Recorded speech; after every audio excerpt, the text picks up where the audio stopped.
Xin chào. Sau đây là một số tin tức đáng chú ý được cập nhật lúc 17 giờ.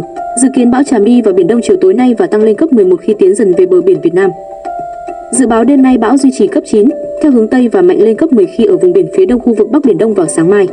Từ ngày 27 tháng 10, bão trúc xuống phía Nam, mạnh cấp 11. Hiện Đài Việt Nam chưa đánh giá về khả năng bão vào miền Trung. Đài khí tượng Nhật Bản thì nhận định sau khi vào Biển Đông gió bão sẽ tăng lên 108 km/h và duy trì đến khi vào vùng biển Trung Trung Bộ. Đài Hong Kong dự báo bão đạt cực đại 120 km/h, không vào miền Trung mà trở ngược ra biển. Các tỉnh ven biển từ Quảng Ninh đến Bình Thuận cần theo dõi chặt chẽ bão gần Biển Đông, tổ chức kiểm đếm, thông báo cho tàu thuyền vùng nguy hiểm và sẵn sàng phương án cứu hộ khi có yêu cầu.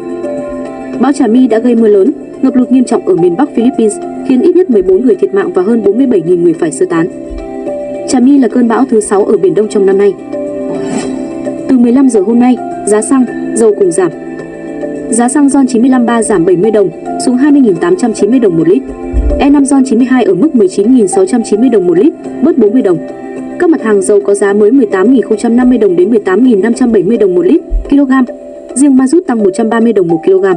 Hôm nay, Liên Bộ vẫn không trích lập quỹ bình ổn xăng dầu, tương tự các kỳ điều hành trước đây. Tính tới hết quý 2, quỹ này còn hơn 6.000 tỷ đồng, giảm khoảng 600 tỷ so với cuối 2023. Nhà điều hành cho biết giá nhiên liệu tuần qua biến động do xung đột gia tăng tại khu vực Trung Đông, dự trữ dầu thô của Mỹ tăng lên. Các yếu tố này khiến giá xăng dầu tăng, giảm tùy mặt hàng. Bình quân 7 ngày, xăng thành phẩm giảm khoảng 1,6 đến 1,7%, dầu hạ 1,7 đến 3%, riêng ma rút tiếp tục tăng 0,3%. Người Việt chi 1 tỷ USD mua hàng online mỗi tháng trên 5 sàn Shopee, TikTok Shop, Lazada, Tiki và Sendor, với livestream và hàng giá rẻ được ưa chuộng. Đây là thống kê của nền tảng dữ liệu thương mại điện tử Magic quý 3 đã lọc bỏ đơn ảo và sản phẩm quà tặng. Theo đó, tổng doanh số giao dịch của 9 tháng đạt hơn 227.000 tỷ đồng, tăng hơn 37% so với cùng kỳ 2023. Riêng quý 3 tăng hơn 18% so với quý liền trước, khẳng định sức hấp dẫn và tiềm năng phát triển mạnh mẽ của lĩnh vực thương mại điện tử. Ngoài ra, đây cũng là thời điểm bắt đầu cho mùa cao điểm khuyến mại ngày đôi và các lễ hội kích cầu mua sắm nửa cuối năm. Tuy nhiên, chỉ TikTok Shop và Shopee ghi nhận mức tăng trưởng khả quan. TikTok Shop tăng trưởng cao nhờ hiệu quả của kết hợp giữa mô hình mua sắm và giải trí. Song song đó, hàng giá rẻ đang trở thành cơn sốt. Theo Magic, thị trường quý 3 chứng kiến sự gia tăng mạnh mẽ của phân khúc giá rẻ. Các sản phẩm giá dưới 200.000 đồng đã chiếm hơn một nửa tổng doanh số toàn thị trường, với mức tăng 9% thị phần so với năm ngoái. Riêng phân khúc dưới 100.000 đồng đã tăng 5% thị phần. Phân khúc giá rẻ càng dậy sóng khi Temu mở dịch vụ bán hàng tại thị trường Việt Nam từ tháng 10. Sự hiện diện của Temu nối dài cuộc đổ bộ của các nền tảng thương mại điện tử xuyên biên giới trước đó như Shein, Taobao hay AliExpress, chủ yếu phân phối hàng tận xưởng Trung Quốc. Diễn biến này được cho là có thể gia tăng thêm sức ép cho các nhà sản xuất, bán lẻ nội địa. Dự báo cuối năm, Magic cho rằng tổng doanh số trên 5 sàn lớn nhất sẽ hơn 80.000 tỷ đồng, 870 triệu sản phẩm được tiêu thụ trong quý 4. Tết 2025 diễn ra sớm nên nhu cầu tập trung cao nhất vào cuối tháng 11 và tháng 12. Nhóm mặt hàng tiềm năng tăng mạnh gồm làm đẹp, thời trang, nhà cửa đời sống. Bộ Giáo dục vừa rút đề xuất miễn học phí cho con giáo viên. Trước đó, Bộ đề xuất miễn học phí với con đẻ và con nuôi hợp pháp của nhà giáo đang công tác, mức chi dự kiến khoảng 9.200 tỷ đồng mỗi năm. Trước đó, đề xuất xuất phát từ nguyện vọng của đội ngũ nhà giáo, tương đồng với một số ngành có tính chất đặc thù, như cán bộ chiến sĩ thuộc lực lượng vũ trang, nhằm giúp giáo viên yên tâm công tác, thu hút được người giỏi vào ngành. Tuy nhiên, nhiều giáo viên, nhà quản lý lo ngại đề xuất này không khả thi, tạo bất công với những ngành nghề khác. Cả nước có hơn 1 triệu nhà giáo hưởng lương từ ngân sách. Từ ngày 1 tháng 7, tiền lương của giáo viên từ 4,9 đến gần 15,9 triệu đồng một tháng, tùy cấp học và ngạch bậc. Ngoài ra, họ có thể nhận một hoặc một số khoản phụ cấp, nâng tổng cộng thực nhận khoảng 6,6 đến gần 30 triệu đồng một tháng, tăng 1,35 triệu đến 7 triệu đồng so với trước. Ngoài ra, đề xuất không công khai sai phạm của giáo viên khi chưa có kết luận cũng được điều chỉnh. Nội dung mới là không công khai thông tin trong quá trình thanh tra, kiểm tra, xử lý vi phạm khi chưa có kết luận chính thức hoặc lan truyền, phát tán thông tin không chính xác về nhà giáo. Chiều nay, Quốc hội thảo luận tổ về dự thảo luật sửa đổi, bổ sung một số điều của luật bảo hiểm y tế. Thứ trưởng Y tế Nguyễn Tri Thức đề xuất bỏ giấy chuyển viện ở tuyến cơ sở. Ông Thức cho rằng có thể bỏ giấy này khi chuyển tuyến giữa cấp ban đầu và cấp cơ bản. Cấp ban đầu gồm các trạm y tế xã, cấp cơ bản là một số bệnh viện huyện, tỉnh, cấp chuyên sâu là bệnh viện trung ương, đa khoa, chuyên sâu và một số bệnh viện tỉnh đủ kỹ thuật. Ông nói khi bệnh nhân chuyển từ cấp ban đầu lên cấp chuyên sâu thì nên có giấy chuyển viện.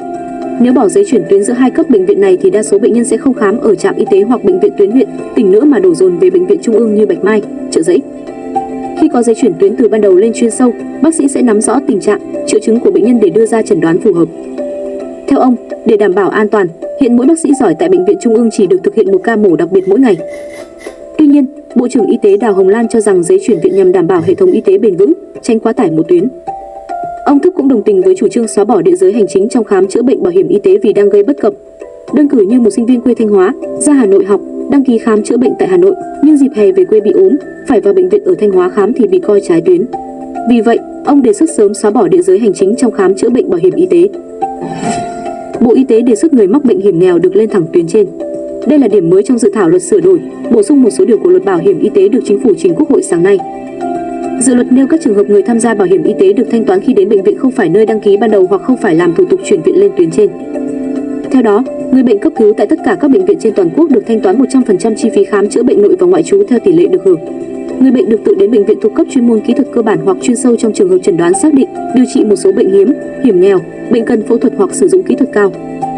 Chính phủ cũng đề xuất thanh toán bảo hiểm y tế với người đến cơ sở khám chữa bệnh ban đầu hoặc cơ sở khám chữa bệnh cơ bản đã được phân cấp trước ngày 1 tháng 1 năm 2025. Bảo hiểm y tế sẽ thanh toán chi phí điều trị nội trú với bệnh nhân đến bệnh viện khám chữa bệnh chuyên sâu thuộc tuyến tỉnh. Trường hợp khám chữa bệnh ngoại trú sẽ không được thanh toán. Từ ngày 1 tháng 7 năm 2026, bệnh nhân điều trị ngoại trú thuộc trường hợp này mới được bảo hiểm y tế thanh toán 50% theo mức hưởng.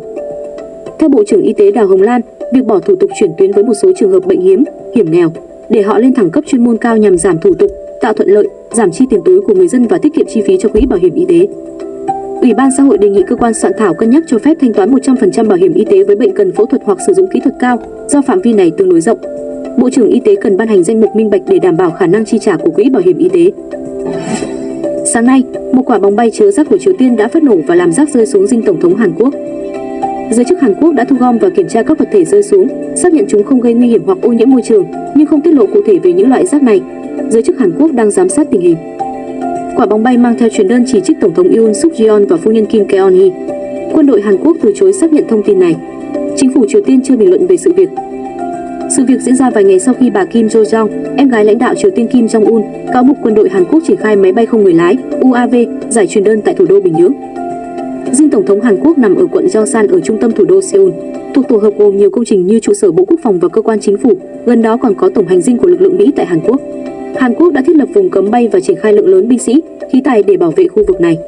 Sự việc sáng nay là lần thứ 2 bóng bay chứa rác xuất hiện phía trên dinh Tổng thống Hàn Quốc sau lần đầu hồi tháng 7.